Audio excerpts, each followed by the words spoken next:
Sa bawat pintig ng puso ay nadaram ako na bahagi ka ng buhay ko. Kahit itago at ilihim mo, subalit sa iyong mga mata, tayong dalawa ay iisa. Puso na ang nagsasabi na kahati ka ng buhay ko, na kahit di sabihin, dama ng puso ko ang wagas na pag-iibigan sa nakaraang di pa natin tuluyang nakakalimutan.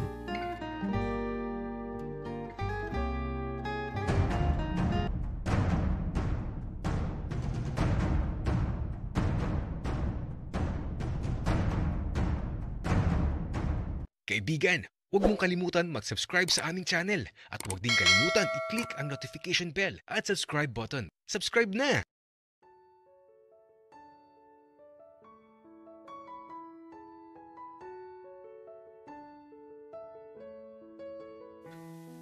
Tila ba naging sariwa ang lahat. Sa nakaraang sugat ang iniwan sa pusong nagmahal ng lubusan. Lumipas ang gabi na magulo ang aking isipan at sa panibagong umaga na aking namasdan. Inihiling ko na sana maghilom na ang sugat ng nakaraan. Kuya Isagani, ang sakit. Sobrang sakit. Alin bunso? Alin ang masakit? Yung tuli ko, kuya. Mamamatay na ata ako. Natakot ako sa kalagayan ni Bunso. Kaya naman, di na ako nagdalawang isip na puntahan si Damian. Kasi siya ang nagtuli sa kapatid ko.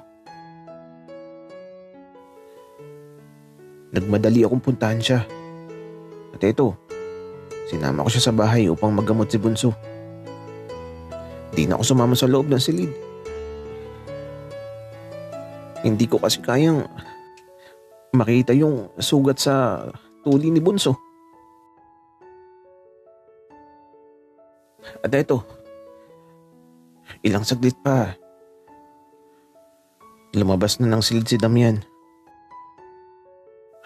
Damian, kamusta si Bunso?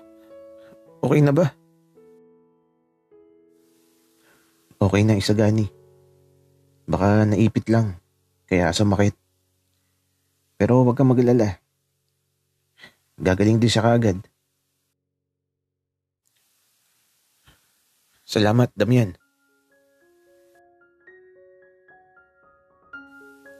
Isagani,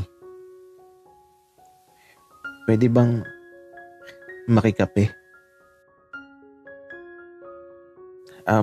Oo naman. Saglit lang. Ipagtitimpla kita. Kung wala lang nararamdaman na masakit si Roberto, hindi talaga ako papayag na makatungtong siya sa bahay namin.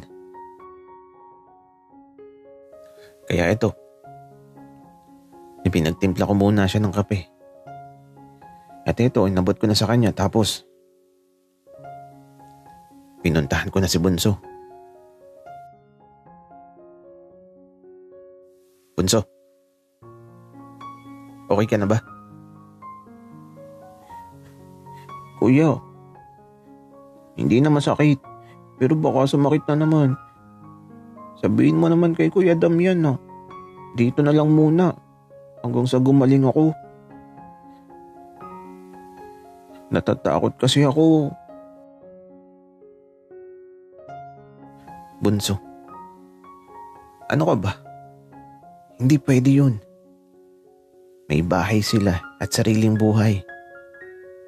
At saka, hindi nasasakit yan. Gagaling na yan. Kuya, gusto ko andito lang si Kuya Damian. Paano kung sumakit na naman ng sobra? Oo na. Sige na.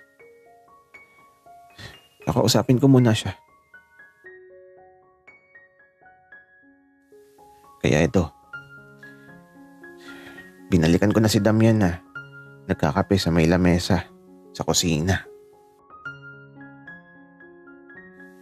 Nahihiya ako at di ko alam kung paano ko sasabihin sa kanya. Pero dahil hinihiling ni Bunso, gagawin ko to kahit labag sa kalooban ko. Damian, pwede ba kita makausap? Oo naman, Sagani. Tungkol ba saan? Si Bunso, natatakot ata dahil sa tuli niya. Okay lang ba na dito ka lang muna para mabantayan si Bunso? Oo naman, Sagani. Okay lang sa akin. Mas mabuti nga yung mabantayan ko siya. Baka kasi sumakit na naman yung tuli niya. Sige, salamat. Uwi ka ako. Tapos ito, wala na akong masabi. Naging tahimik na lang bigla dito sa may kusina. Wala na kasi akong ibang sasabihin. Kaya, eto, nagtimpla na lang din ako ng kape. At habang nagkakape, tahimik lang kami. At saka, hindi ko siya tinitingnan. Bahala siya sa buhay niya. Basta, sinabi ko lang yung gusto ko at sapat na yun. Wala nang ibang dapat pag-usapan. Sagani, kamusta ka na? Okay lang. Napakatagal na din pala ng panahong lumipas, Sagani. Ang laki mo na. Tapos, ang guwapo mo pa. Halatang binobola ako ni Damian. Kaya di na lang ako nagsalita. Kaya lang, bigla niyang hinawakan yung pisngi ko tapos kinurot niya. Nakakainis. Ano ba, Damian? Huwag mo nga akong hawakan. Sagani, bakit ang suplado mo ngayon? Yakapin mo na ako. Alam ko naman na na-miss mo na ako.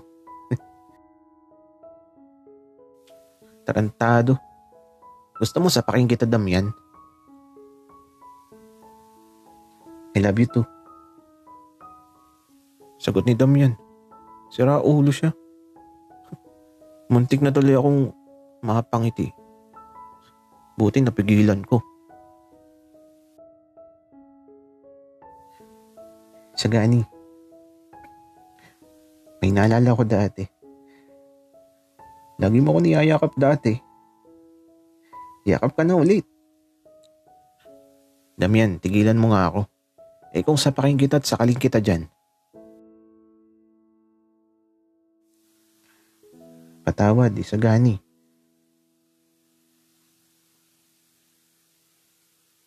Natigilan ako bigla dahil sa sinabi ni Damian. Hindi ko alam kung patatawarin ko na ba siya ng ganun lang. Pero kung gagawin ko yun, baka masaktan lang ulit ako at iwanan niya ako. Doon ka sa palengke humingi ng tawad, Damian. Walang nagpapatawad dito. Tapos nginitian lang ako. Kapag di ako nakapagtimpi, sasapakin ko na tong si Damian. Konti na lang.